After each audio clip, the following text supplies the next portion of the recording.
흑륜사는 신라에서 최초로 지어진 절입니다. 신라 미추왕 시기 고구려 승려 아도가 지었는데 아주 작은 초가집 같은 사찰에서 불법을 강연했다고 합니다. 미추왕이 죽자 절은 폐허가 되었고 버풍왕 때 다시 짓기 시작해서 진흥왕 때 절을 완성했다고 합니다. 여기 금당에는 신라 십성이 모셔져 있었습니다.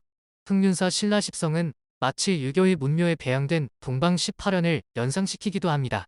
신라 십성은 아도 염촉해수관함 의상표운사파 원효 해공 자장을 말합니다. 신라의 36대 왕인 해공왕 이전 신라의 스님들을 모신 것으로 알려져 있습니다. 이 중 단연코 주목을 끄는 두 인물은 원효와 의상입니다. 원효와 의상은 사제가 아니라 동료였지만 그리스의 플라톤과 아리스토텔레스에 빗댈 만큼 중요한 불교 철학자였습니다.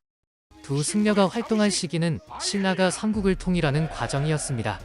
원효는 617년부터 686년까지 활동했고 의상은 625년부터 702년까지 활동했습니다.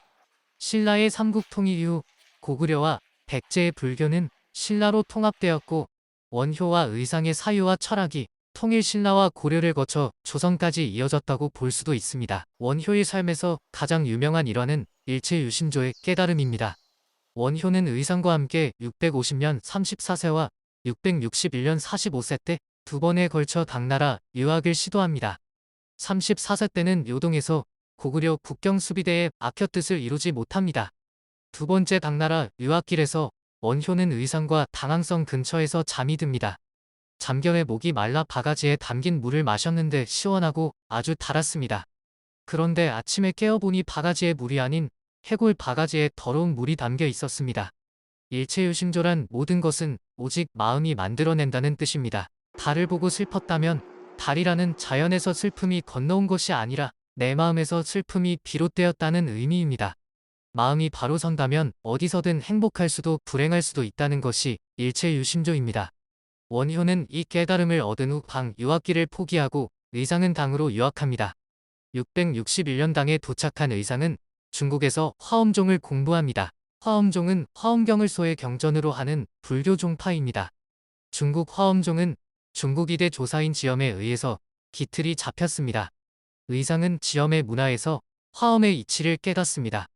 의상은 이때 이 깨달음을 담아 668년 화엄일승법계도라는 210글자로 된 그림시를 만듭니다. 원효는 240여 권의 책을 저술하는 등 왕성한 치필 활동을 했는데 그중 대표작으로는 대승기실론소, 화엄경소, 신문화쟁론, 금강산매경론 등이 있습니다. 대승기실론소는 대승기실론에 대한 해설서인데 천여 권의 주석서 중에서 원효의 것이 가장 잘 되었다고 하여 해동소라고 불렀다고 합니다. 신문화쟁론은 10개의 문으로 된 화쟁론입니다. 원효의 핵심 사상인 화쟁을 10개의 문으로 표현했습니다. 원효의 대승기실론 소필사본은 신라와 아주 멀리 떨어진 둔왕에서 발견되기도 했습니다. 둔왕은 실크로드의 중요한 도시 중 하나였습니다. 이곳을 통하여 불교가 들어왔고 비단이 나갔습니다. 둔왕에서 원효의 작품 필사본이 발견됐다는 것은 당시 원효의 국제적 위상이 중국과 일본을 넘어 중앙아시아에까지 미쳤음을 방증합니다.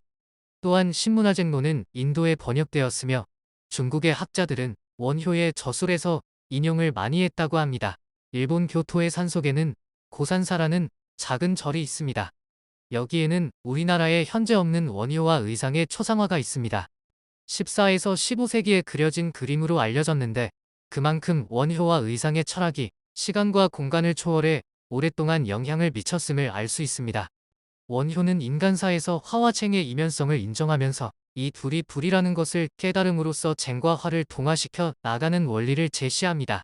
이 신문의 화쟁론과 더불어 불이 일심이 원효 사상의 핵심으로 언급됩니다. 화엄 사상가에는 선덕여왕 시기 활동했던 자장이 있습니다. 자장은 당나라 유학 후 귀국하여 화엄을 설파합니다. 원효 또한 화엄경소를 비롯한 화엄에 대한 수많은 저술을 할 정도로 화엄의 대가였습니다. 그렇지만 체계적으로 교단을 세우고 정리한 의상을 신라 화엄종의 시조로 봅니다. 의상의 화엄일승법계도의 한 구절입니다. 화엄은 깊고 어렵고 난해합니다. 의상은 귀국 후 676년 영주에서 부속사를 창건해서 화엄의 원리를 전파하고 수많은 제자를 길러냅니다. 서양의 철학은 그리스에서 탄생했습니다. 그런데 시대와 공간에 따라 독일의 관념론, 영국의 경험론, 프랑스의 실존주의 등의 다른 모습으로 꽃피웁니다. 불교 철학은 인도에서 탄생했고 태국, 미얀마, 티베트, 중국, 우리나라, 일본 등에서 시대에 따라 각기 다른 모습으로 나타납니다. 불교 철학은 당시 아시아에서 최고의 학문이었고 원효와 의상은 당대의 불교 철학에 큰 영향을 끼친 철학자이자 신라인이었습니다.